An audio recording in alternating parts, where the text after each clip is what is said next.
Praise the Lord. Hallelujah. கிறிஸ்துவுக்குள் பிரியமானவர்களே, இந்த ஓய்வு நாளிலும் தேவ செய்தி கேட்க வந்தவங்க ஒவ்வொருவரையும் இயேசுவின் இணையற்ற நாமத்தினாலே அன்பின் வாழ்த்துக்கள். ஆமென். ஹல்லேலூயா. ஒவ்வொரு வாரமும் கர்த்தர் தம்முடைய மன்னாவை கொடுத்து நம்மை நடத்தி கொண்டிருக்கிறார். அவருடைய வார்த்தை நம்மை பலப்படுத்துகிறது. அந்த வார்த்தை நமக்கு சுகப்படுத்தி நம்மை நடத்தி கொண்டிருக்கிறது. ஆமென். சோ இந்த நாட்களிலும் நீங்கள் வந்து தேவ செய்தி கேட்கும்படியாக ஆவலாய் வந்த உங்களை கர்த்தர் தாமே ஆசீர்வதிப்பார். அந்த வசனத்துக்காக நாம் கண்களை மூடி ஜெபிப்போம். அன்பு ரட்சகா, அந்த அருமையான வேலைக்காக நன்றியோடு உம்மை ஸ்தோத்திரம் பண்ணுகிறோம். எல்லாரும் இந்த வேளையில கர்த்தரை நோக்கி ஒரு நிமிடம் ஸ்தோத்திரம் பண்ணுவோம். அப்பா, இந்த ஓய்வு நாளில ஒவ்வொருவரையும் ஆசீர்வதிப்பீராக. தேவரீர், இந்த வசனத்தை கேட்கும்படியாக வந்திருக்கிற ஒவ்வொரு பிள்ளைகளையும் நீர் பாதுகாத்துக் கொள்வீராக. யூடியூப் மூலமா பார்த்து கொண்டிருக்கிற ஒவ்வொருவரையும் கர்த்தாவே நீர் ஆசீர்வதிக்கும்படியாக ஒப்பு கொடுக்கிறோம். ஆண்டவரே, இந்த வசனத்துக்கு விரோதமா எழுந்திருக்கிற பிசாசை இயேசுவின் நாமத்திலே சபித்து கட்டுகிறேன். கர்த்தாவே, உம்முடைய வசனம் எங்களை ஆண்டவரே தேற்றட்டும், வழி நடத்தட்டும். கர்த்தர் எங்களை பாதுகாத்து இந்த வசனத்து மூலமா பேசுவீராக. இயேசுவின் நாமத்திலே ஜெபிக்கிறோம் நல்ல பிதாவே. ஆமென். ஆமென். Praise the Lord. Hallelujah. Hallelujah. So கர்த்தருடைய வசனம் என்பது உண்மையாகவே நம்முடைய ஆவிக்குரிய வாழ்க்கைக்கு பலனுள்ளதா இருக்கிறது. வசனத்தை குறித்து நாம் சொல்லுகிறோம்னா, வசனம் இருபுறமும் கருப்புள்ள பட்டயம் என்று வேதம் சொல்லுகிறது. நாம பேசும் பொழுது, அந்த வார்த்தையை குறித்து பேசும் பொழுது, அதை கேட்கிறவர்களுக்கும் பிரயோஜனம் உண்டாகும், பிரசங்கிக்கிற அடியனுக்கும் பிரயோஜனம் உண்டாகும். ஆமென். ஹல்லேலூயா. சோ இன்றைக்கும் கர்த்தருடைய வேதத்தை நாம வந்து கவனிப்போம். 1 நாளாகமம் 29ஆம் அதிகாரம் 12ஆம் வசனத்தை வாசிப்போம். 1 நாளாகமம் 29:12. ஐஸ்வர்யமும் கனமும் உம்மாலே வருகிறது. தேவரீர் எல்லாவற்றையும் ஆளுகிறவர். உம்முடைய கரத்திலே சத்துவமும் வல்லமையும் உண்டு. எவரையும் மேன்மைப்படுத்தவும் பலப்படுத்தவும் உம்முடைய கரத்தினால் ஆகும். ஆமென். ஹல்லேலூயா. ஹல்லேலூயா. பாருங்க, வேத வசனம் எவ்வளவு திட்டமாய் நம்மோடு கூட சொல்லப்பட்டிருக்கிறது. எவரையும் மேன்மைப்படுத்தவும் பலப்படுத்தவும். இன்றைக்கு இந்த பிரசங்கத்தை கேட்க வந்த அருமையான பிள்ளையே, உங்களை மேன்மைப்படுத்தவும் பலப்படுத்தவும் கர்த்தரால் மாத்திரம் தான் ஆகும். ஆமென். சோ தேவனாலே அன்றி வேற யாராலையும் எந்த காரியத்தையும் செய்யவே முடியாது. தேவனால என்ன காரியம் எல்லாம் நடக்கும், என்னென்ன காரியத்தை கர்த்தர் செய்ய வல்லவராய் இருக்கிறார் என்று வேதம் சொல்லுகிறது என்றால், இவ்விதமாய் வசனத்துல நம்ம வாசிக்கிறோம். ஏசாயா 40ஆம் அதிகாரம் 4ஆம் வசனத்துல இவ்விதமாய் சொல்லுகிறது. பள்ளமெல்லாம் உயர்த்தப்பட்டு சகல மலையும் குன்றும் தாழ்த்தப்பட்டு கோணலானது செவ்வையாகி கரடு முரடானவை சமமாக்கப்படும் என்றும். ஆமென். ஹல்லேலூயா. பாருங்க, பள்ளங்கள் எல்லாம் உயர்த்தப்படும், சகல மலைகளும் குன்றுகளும். அதாவது தேவனால என்ன நடக்கும் அப்படின்னா, பெரிய பெரிய மலையும் குன்றுகளும் சமமாக்கப்படும் என்று வேதம் சொல்கிறது. பள்ளங்கள் எல்லாம் உயர்த்தப்படும், கீழே இருக்கிற காரியங்கள் எல்லாம் உயர்த்தப்படும் என்று சொல்லப்படுகிறது. ஒரு காரியம் எடுத்துக்கொண்டால் எல்லாம் சீரா இருக்க வேண்டும். ஒருவருடைய வாழ்க்கை எடுத்துக்கொண்டால் அது எல்லாம் சீரா இருக்க வேண்டும். சோ தனிப்பட்ட காரியத்துல, கிறிஸ்துவ வாழ்க்கையில, பரிசுத்த ஆவியில நாம் இருக்கும்போது எல்லாம் சீரா இருக்க வேண்டும். ஆனா அது ஒன்றும் இல்லாமல் இருக்கும் பொழுதோ, இல்ல அது பாவமான காரியமா இருக்கும் போதோ, நம்ம விழுந்து போன காரியமா இருந்ததுன்னா, ஆண்டவர் அதை சரிப்படுத்த அவர் வல்லமுள்ள தெய்வமா இருக்கிறார். ஒரு சில காரியங்கள் முடியாத காரியங்களா இருக்கும், நம்முடைய வாழ்க்கையில ஒரு பெரிய தேக்கமான காரியமா இருக்கும். அதை ஆண்டவர் சமப்படுத்த வல்லவராய் இருக்கிறார். அதை சரி செய்து சமப்படுத்த வல்லவராய் இருக்கிறார். இல்லைன்னா நமக்கு முன்னதாக நம்முடைய குடும்பத்தின் காரியமோ, நம்முடைய ஊழியத்தின் காரியமோ, உங்கள் தனிப்பட்ட காரியமோ பெரிய மலை போன்ற பிரச்சனை போல இருக்கும். இது எப்படி தாண்டது, இது எப்படி நம்ம தாண்டி போகிறது என்ற ஒரு பெரிய குழப்பம் இருக்கும். இல்ல என்ன ஆண்டவரே, இந்த தடை எப்படி நாங்க எடுத்து போடுவதுனா, கர்த்தர் ஒருவரால் மாத்திரம் தான் இந்த காரியங்கள் எல்லாம் சமமாய் மாற்ற முடியும். ஹல்லேலூயா. கரடு முரடான காரியங்கள், சோ நம்ம என்ன பேசினாலும் எடக்கு முடக்கா பேசுகிறவர்களுக்கு மத்தியில கர்த்தர் சமமாய் நம்மை நடத்த வல்லவராய் இருக்கிறார். ஹல்லேலூயா. எங்க பக்கம் போனாலும் எல்லாமே இடிக்குது, எந்த வழியும் சரியா இல்ல, எல்லாமே தேவையற்ற காரியங்களா இருக்கு. இது எப்படி ஆண்டவரே ஒழுங்காகும், இது எப்படி ஆண்டவரே செய்யும்? கவலைப்படாதீங்க. தேவ பிரசங்கத்தையும் ஆண்டவருடைய வார்த்தையும் கேட்க வந்த அருமையான பிள்ளையே, கரடு முரடான காரியங்களை கர்த்தர் செவ்வையாக்க வல்லவராய் இருக்கிறார். அதுதான் வேத வசனத்துல வாசிக்கிறோம். ஏசாயா 45:2, நான் கோணலானவைகளை செவ்வையாக்குவேன். உங்களுக்கு முன்பதாக உங்களுடைய வாழ்க்கையில கோணலான காரியங்களை கர்த்தர் செவ்வையாக்குவார். பாருங்க, பிரசங்க நாட்கள்ல அநேக பிள்ளைகளோட சொல்வது, கோணலான காரியங்களை கர்த்தர் ஒருவர் தான் செவ்வையாக்க முடியும். பாருங்க, சர்ப்பமானது எப்படி வரும்னா, அது தந்திரமா நம்ம இடத்துல வரும், பாம்பு போல வளைந்து கொண்டு வரும். அப்படிதான் நம்முடைய வாழ்க்கையும் இந்த வேளையில இருக்கலாம். ஒருவேளை கோணலமானலமா இருக்கிறா, நேர் வழியே தெரியல, எந்த வழியில போறதுன்னு தெரியல, ஒரே குழப்பமா இருக்கு. ஆண்டவர், நீர் எப்படி என்ன நடந்து போகிறீர் என்று கலக்கத்தோடு இருந்தீங்கன்னா நீங்க கவலைப்படாதீங்க. அந்த சர்ப்பத்தின் காரியத்தை கர்த்தர் ஆண்டவர் அதமாக்குவார். ஆண்டவர் ஒன்றுமில்லாமல் மாற்றி ஆண்டவர் உங்கள் பாதைகளை செவ்வைப்படுத்துவார். ஆமென். கோணலானவைகளை செவ்வைப்படுத்துகிறவர் தான் உங்கள் தேவனாகிய கர்த்தர். ஹல்லேலூயா. கர்த்தர் நல்லவர், கர்த்தர் நல்லவர். அப்பா, நான் விழுந்து போயிட்டேனே, என்னை எப்படி ஆண்டவரே நீங்க தூக்குவீங்க, என்னை எப்படி ஆண்டவரே நீங்க நிலைநிற்க பண்ணுவீங்கன்னா, வசனம் சொல்லுகிறது. அப்போஸ்தலர் 15ஆம் அதிகாரம் 17ஆவது வசனத்துல இவ்விதமாய் தாவீதை குறித்து சொல்லப்பட்டிருக்கு. சோ விழுந்து போன தாவீதின் கூடாரத்தை கர்த்தர் எழுப்ப வல்லவராய் இருக்கிறார். வாசிப்போம். நான் இதற்கு பின்பு திரும்பி வந்து விழுந்து போன தாவீதின் கூடாரத்தை மறுபடியும் எடுப்பித்து அதிலே பழுதாய் போனவைகளை மறுபடியும் சீர்படுத்தி அதை செவ்வையாக நிறுத்துவேன் என்று இவைகளையெல்லாம் செய்கிற கர்த்தர் சொல்லுகிறார் என்று எழுதியிருக்கிறது. ஆமென், ஹல்லேலூயா. பாருங்க, தாவீதின் கூடாரத்தை, விழுந்து போன தாவீதின் கூடாரத்தை மறுபடியும் எடுப்பிப்பார். ஆமென். சோ விழுந்து போனேன்னு ஃபீல் பண்ணிட்டு இருக்கீங்களா?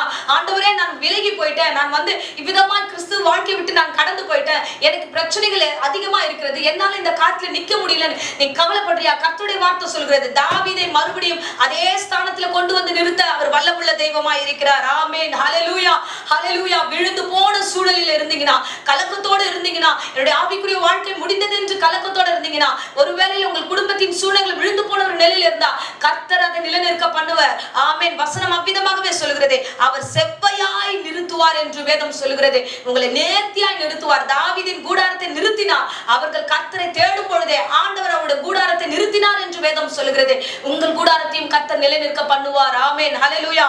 அடுத்ததான காரியங்கள் பாத்தீங்கன்னா, கடினமான காரியத்திலும் கர்த்தர் நடத்த வல்லவராய் இருக்கிறார். ஆமென். மலை போன்ற பிரச்சனை, குன்று போல பிரச்சனை, அது எல்லாவற்றையும் ஆண்டவர் சரி செய்ய வல்லவராய் இருக்கிறார். யோசுவாவை குறித்து நம்ம வாசிப்போம்னா, ஒரு முறையும் அவர் தோற்று போனதே இல்லை யுத்தத்துல. ஆனா ஒரு முறை மாத்திரம் தோத்து போகிறார். ஏன் அப்படின்னா, அந்த இடத்துல காரியத்தை பார்த்தோம்னா, ஆயி பட்டணத்துக்கு போகும்போது அங்கே தோற்று போகிறார். ரொம்ப வருத்தத்துக்கு மத்தியில இருக்கிறார். ஆண்டவரே, இந்த சின்ன கூட்டத்தாருக்கு மத்தியில நான் தோத்து போயிட்டேனே, சின்ன கூட்டம், இவங்க என்ன மேற்கொண்டுட்டாங்களே என்று ரொம்ப கலக்கத்துல இருக்கிறாரு. கடினமான பாதை, அந்த பாதையில அவரால் பயணிக்கவே முடியல. இது எப்படி ஆண்டவரே, இந்த சின்ன கூட்டத்துல நான் எப்படி தோத்து போலாம் அப்படின்னு அவர் கலக்கத்துல இருக்கும்போது கர்த்தர் அவனோடு இருந்து காரியத்தை நடத்தினார். ஹல்லேலூயா. கர்த்தர் பாருங்க, கடினமான யோசுவா கூட இருந்தார். வேதவசனம் சொல்லுகிறது, யோசுவா 8:18 இவ்விதமா நம்ம வாசிப்போம். அப்பொழுது கர்த்தர் யோசுவாவை நோக்கி, உன் கையில் இருக்கிற ஈட்டியை ஆயிக்கு நேராக நீட்டு, அதை உன் கையில் ஒப்புக் கொடுப்பேன் என்றார். அப்படியே யோசுவா தன் கையில் இருந்த ஈட்டியை பட்டணத்துக்கு நேராக நீட்டினான். ஆமென், ஹல்லேலூயா. பாருங்க, யோசுவா தன் கையிலே இருந்த ஈட்டியை பட்டணத்துக்கு நேராக அவன் நீட்டின பொழுது அங்கே கர்த்தர் அந்த பட்டணத்தை மறுபடியும் அந்த இடத்துல அவனுக்கு திரும்பி கொடுத்தார். ஹல்லேலூயா. தேவனாலே அன்றி வேற எந்த வழியிலும் நமக்கு திரும்பி வராது. தேவனாலே அன்றி பெரிய அற்புதம் நமக்கு எந்த வழியிலும் வராது. ஹல்லேலூயா. ஆண்டவரே யோசுவாவுக்கு ஆலோசனை கொடுக்கிறார். ஆண்டவரே என்னென்ன காரியம் என்று விளக்கி காண்பிக்கிறார். கர்த்தர் ஆலோசனை பெரியவராய் இருக்கிறார், யோசனை பெரியவராய் இருக்கிறார், செயல்களில் வல்லவராய் இருக்கிறார். அவரை அன்றி நமக்கு பெரிய காரியம் யார்கிட்ட இருந்தும் வராது. ஹல்லேலூயா. பாருங்க, மனுஷருடைய காரியங்கள் ஒரு நாள் நம்ம கைவிடும். மனுஷர்கள் நிறைய காரியத்தை செஞ்சுக்கிட்டே வருவாங்க. திடீர்னு அவர்களால முடியாத ஒரு பட்சம் வரும். கண்டிப்பா மனுஷன் இல்லையா, மாம்சமானவன் இல்லையா, என்னைக்காவது ஒரு நாள் என்னால முடியல அப்படின்னு சொல்லிட்டு போகிற கூட சூழ்நிலை வரலாம். ஆனா நீங்க அதை பத்தி எல்லாம் கவலைப்படாதீங்க. மனுஷரால கூடாதது தேவனாலே கூடும். இந்த வசனம் தான், எவரையும் மேன்மைப்படுத்த, எவரையும் ஆண்டவர் பலப்படுத்த என் கர்த்தராகிய இயேசுவால முடியும், என் கர்த்தராகிய ரட்சகராலே முடியும், என் தேவாதி தேவனாலே எல்லாம் முடியும்.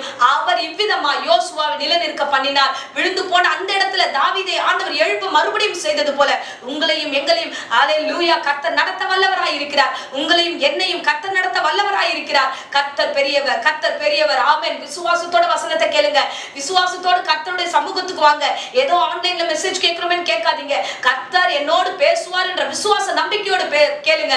கர்த்தர் தாமே உங்களை ஆசீர்வதிப்பார். ஆமென், ஹல்லேலூயா. பாருங்க, கர்த்தாவே, என்னால இந்த காரியம் எப்படி செய்ய முடியும், இந்த காரியத்திலிருந்து நான் எப்படி வெளியே வருவது என்ற ஒரு குழப்பத்தோட இருந்தீங்கன்னா கர்த்தரே உங்களுக்கு ஆலோசனை கொடுக்க அவர் வல்லமுள்ள தெய்வமாய் இருக்கிறார். ஆமென், ஹல்லேலூயா.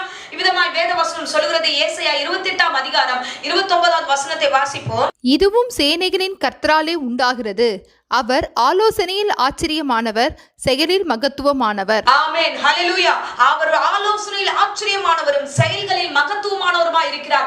உனக்கு ஆலோசனை கொடுப்பது உனக்கே ஆச்சரியமா இருக்கும். எப்படி இப்படியெல்லாம் ஆண்டவர் நம்மை நடத்துகிறார் என்று நீங்கள் ஜெபித்து விட்டு ஒரு காரியத்தை செய்யுங்க. ஆண்டவர் எங்கிருந்தாலும் உங்களை தூக்க வல்லவராய் இருக்கிறார். நீ எங்கே விழுந்து போயிருந்தாலும், எந்த விதமான காரியங்கள் உங்களுக்கு முன்பதாக தடையா இருந்தாலும் ஆண்டவர் ஆலோசனை கொடுப்பார். இதை பேசி, இந்த இடத்துக்கு போ, இந்த காரியத்தை செய் என்று திட்டமாய் ஆண்டவர் உங்களுக்கு எல்லாம் வரையறைப்படுத்தி ஆண்டவர் உங்க கையில கொடுப்பார். ஆமென், ஹல்லேலூயா. சோ நீங்க எதை குறித்து கவலைப்படாதீங்க. பாருங்க, ஒரு விஷயத்தை பவுல் ரொம்ப அழகாய் திட்டமாய் ஒரு காரியத்தை சொல்லியிருப்பார். 1 கொரிந்தியர் 3:6 6-7 வசனங்களை நாம் வாசித்தோம் என்றால் பவுல் இவ்விதமாய் சொல்லுகிறார். நான் நட்டேன், வாசிப்போம் வேத வசனத்தை. நான் நட்டேன், அப்பொல்லோ நீர் பாய்ச்சினான், தேவனே விளைய செய்தார். அப்படி இருக்க நடுகிறவனாலும் ஒன்றுமில்லை, நீர் பாய்ச்சுகிறவனாலும் ஒன்றுமில்லை, விளைய செய்கிற தேவனாலே எல்லாம் ஆகும். ஆமென், ஹல்லேலூயா. பாருங்க, இப்படி இருக்கிற சோ பவுல் சொன்ன வார்த்தையின்படியே நடுகிறவனாலும் அல்ல, நீர் பாய்ச்சுகிறவனாலும் அல்ல, விளைய செய்கிற தேவனாலே எல்லாம் ஆகும். ஆமென். சோ ஆலோசனை கேட்டு கர்த்தர் சொன்னபடி நடந்து கொள்ளுங்க. அந்த காரியத்தை கர்த்தர் வாய்க்க பண்ணுவார். அதுதான் இவர் சொல்லுகிறாரு. சோ நான் நட்ட, அப்போலோ பாய்ச்சினாரு, அவர் எல்லாத்தையும் செஞ்சுட்டார். நட்ட என்னாலையும் விளைய வைக்க முடியாது, நீர் பாய்ச்சதுனால அவராலே விளைய வைக்க முடியாதே தவிர தேவனாலே எல்லாம் ஆகும். ஹல்லேலூயா. தேவன் இல்லைன்னா எதுவுமே இல்ல. அப்ப ஆண்டவர் தான் நம்முடைய காரியத்தை விளைய செய்கிறவர், ஆசீர்வதிக்கிறவர். கர்த்தர் தான் நம்மளை நடத்துகிறவராக இருக்கிறார். ஆமென். ஹல்லேலூயா. இந்த வேத வசனம் அவர் முடிக்கும்போது சொல்றார், நீர் பாய்ச்சுகிறான் ஒன்றும் இல்லை, விளைய செய்கிற தேவனாலே எல்லாம் ஆகும். ஆமென். ஹல்லேலூயா. சோ ஆகையால தேவன் தான் வழி, தேவன் தான் நடத்துவார், தேவன் தான் சத்தியத்தின்படி நம்மளை கொண்டு போவார், காரியத்தை மாறுதலாய் மாற்றுவார். பாருங்க, நம்பிக்கை தாங்க வாழ்க்கை. கர்த்தரை நம்பி வாங்க, தெய்வத்தை நம்பி வாங்க. விசுவாசமுள்ள ஜெபம் எல்லா காரியத்தையும் மாற்றுமே. ஜெபம் என்பது ஒரு சாதாரண விஷயம் இல்ல, அது மிகப்பெரிய ஆயுதம். நிறைய பேருக்கு அது புரியறதே இல்ல. தேவ சமூகத்துல எந்த இடத்துல இருந்தாலும் நீங்க பலவீனப்பட்டிருந்தீங்கன்னா முழங்கால் பண்ணிட்டு ஜெபம் பண்ணுங்க.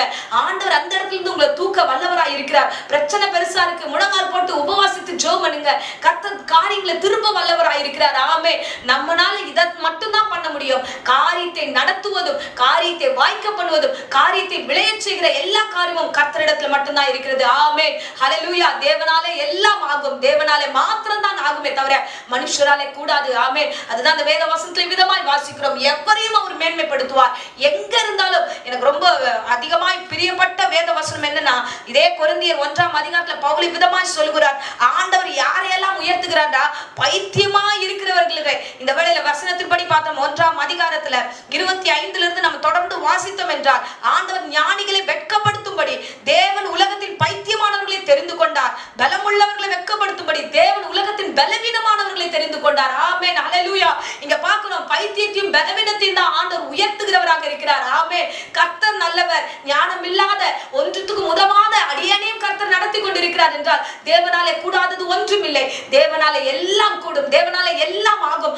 ஆண்டவர் இந்த வேளையில உன்னுடைய படிப்பின் திறமையோ, உன் கரத்துல இருக்கிற செல்வத்தின் திறமையோ, இல்ல நீ பேச்சு திறமையில வல்லமையா இருந்தாலோ உன்னை எடுத்து பயன்படுத்துவாரோ, இல்ல ஆண்டவர் எல்லாத்தையும் செஞ்சுவாரோன்னு இல்ல. ஆண்டவருக்கு முன்பதாக நீங்க நின்றாலே போதும், உன்னுடைய நிலைமைகளை கர்த்தர் பார்ப்பார். தாழ்ந்து இருந்தீங்கன்னா, உன் பலவீனத்துல இருந்தீங்கன்னா, கர்த்தாவே நீர் என்னை நடத்தும் என்று ஒப்பு கொடுத்தா மட்டும் போதும். அதை கண்டு ஆண்டவர் உங்களை உயர்த்த வல்லவராய் இருக்கிறார். ஆமென். ஹல்லேலூயா. என் கர்த்தர் நல்லவர். புரிந்து கொள்ளுங்க, தேவனுடைய பிரசன்னம் மேலானது, தேவனுடைய அபிஷேகம் மேலானது. அவரை அன்றி நமக்கு வாழ்க்கை அல்ல, அவரை அன்றி நம்மை நடத்துகிறவர் ஒருவரும் இல்ல. உங்களை நடத்துகிறவர் அவர்தான். சூழ்நிலை கண்டு பயப்படாதீங்க, கடினமான காரியமா இருக்கே அப்படின்னு சொல்லிட்டு யோசுவா உட்கார்ந்து கலங்கி கர்த்தரிடத்துல தான் அமர்ந்தாரு. அப்போதான் கர்த்தர் அந்த ஆயி பட்டணத்தை கொடுத்தாரு. விழுந்து போன தாவீது, விழுந்து போன அந்த கூடாரத்தை கர்த்தர் மறுபடியும் நிலைக்கு நிற்க பண்ணதுக்கு ஒரே காரணம் அந்த பக்தி வைராகியம். ஹல்லேலூயா. அன்பு பிள்ளையே, தேவனை தேடுங்கள், ரட்சகரை தேடுங்கள். அவர்தான் உங்களை மேன்மைப்படுத்துவார். எவரையும் மேன்மைப்படுத்தி உயர்த்தி நடத்த அவர் வல்லமுள்ள தெய்வமா இருக்கிறார். கடைசியாக சங்கீதம் 33:9 வசனம் இவ்விதமாய் சொல்கிறது, அவர் சொல்லாகும், அவர் கட்டளையிட நிற்கும். ஆமென். உங்களுக்காக இந்த பிரசங்கத்தை கேட்க வந்த அருமையான சகோதரிய சகோதரர்களே, உங்களுக்காக அவர் ஒரே ஒரு வார்த்தை சொன்னால் மாத்திரம் போதும், அவர் சகலத்தையும் செய்ய வல்லவராக இருக்கிறார். அவர் தான் இறங்கி வந்து உங்களுக்காக சொல்ல போகிறார். அவர் சொல்லாகும், அவர் கட்டளையிட நிற்கும் என்று விதமாய் வேத வசனம் நமக்கு சொல்லுகிறது. அவர் உங்களுக்காக எல்லாவற்றையும் செய்வார், உங்களை ஆசீர்வதிப்பார். ஆமென். ஹல்லேலூயா.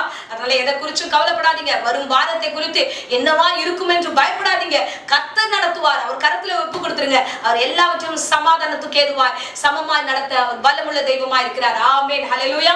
இப்பொழுது அடியேன் உங்களுக்காக ஜெபிக்கிறேன். கண்களை மூடி நாம் ஜெபிப்போம். நன்றி ஆண்டவரே. அப்பா உமக்கு நன்றி ஆண்டவரே. எவரையும் மேன்மைப்படுத்த உம்மால் மாத்திரம் தான் ஆகும் ஆண்டவரே. அப்பா உமக்கு ஸ்தோத்திரம் ஆண்டவரே. எளியவரையும் ஆண்டவரே திக்கற்றவர்களையும் உயர்த்துகிற தெய்வம் அல்லவா ஆண்டவரே. கர்த்தாவே உமக்கு ஸ்தோத்திரம் ஆண்டவரே. பிசாசின் பிடியிலும் ஆண்டவரே, வியாதியின் பிடியிலும் இருக்கிறவங்களை விடுதலையாக்கி ஆண்டவரே அவர்களை சாட்சியா நிறுத்துவது உம்முடைய சித்தம் அல்லவா ராஜா. அப்பா உமக்கு நன்றி ஆண்டவரே. நன்றி கர்த்தாவே. இந்த வேளையில இந்த பிரசங்கத்தை கேட்ட அருமையான பிள்ளைகள் ஒவ்வொருவரையும் ஆசீர்வதிப்பீராக. அப்பா என் முகத்தை பாரும் என்று ஆண்டவரே இந்த வேளையில ஜெபிக்கிற பிள்ளைகளோடு கூட நீர் பேசுவீராக ராஜா. அப்பா நீர் பேசின வசனத்தை நிறைவேற்றுவீராக. நன்றி நன்றி நன்றி ஆண்டவரே. நீர் உயர்த்த போகிற கிருபைக்காக ஸ்தோத்திரம். இந்த பிள்ளைகள் ஜெபித்த ஜெபங்களுக்கு ஆண்டவரே நீர் ஆம் என்றும் ஆமென் என்றும் கட்டளையிட்ட கிருபைக்காக ஸ்தோத்திரம் ஆண்டவரே. என் பிள்ளைகளுடைய குடும்பத்திற்கு விரோதமாய் எழுந்திருக்கிற எல்லா தீய சக்திகளும் இயேசுவின் நாமத்தினாலே சபித்து கட்டுகிறேன். ஆவியானவர் ஆளுகை செய்யும். தொடர்ந்து ஆண்டவரே இந்த ஓய்வு நாள் இந்த பிரசங்கத்தை கேட்ட அந்த குடும்பத்தை ரத்த வேலி அடைத்து காத்துக்கொள்ளுங்க ராஜா. திக்கற்றவர்களுக்கு நீர்தானே துணை. இந்த பிள்ளைகளுக்கு நீரே துணையா இருந்து எல்லாவற்றையும் தெளிவாய் மன தெளிவாய் நடத்தி நடத்தி ஆண்டவரே ஆலோசனை கொடுத்து திட்டமாய் நடத்தும் ஆசீர்வாதம் ஆவியானவர் தாமே கூட இருக்கும். இயேசுவின் நேற்று நாமத்திலே ஜெபித்து ஒப்பு கொடுக்கிறேன் ஜீவனுள்ள நல்ல பிதாவே. ஆமென். ஆமென். Praise the Lord. God bless you.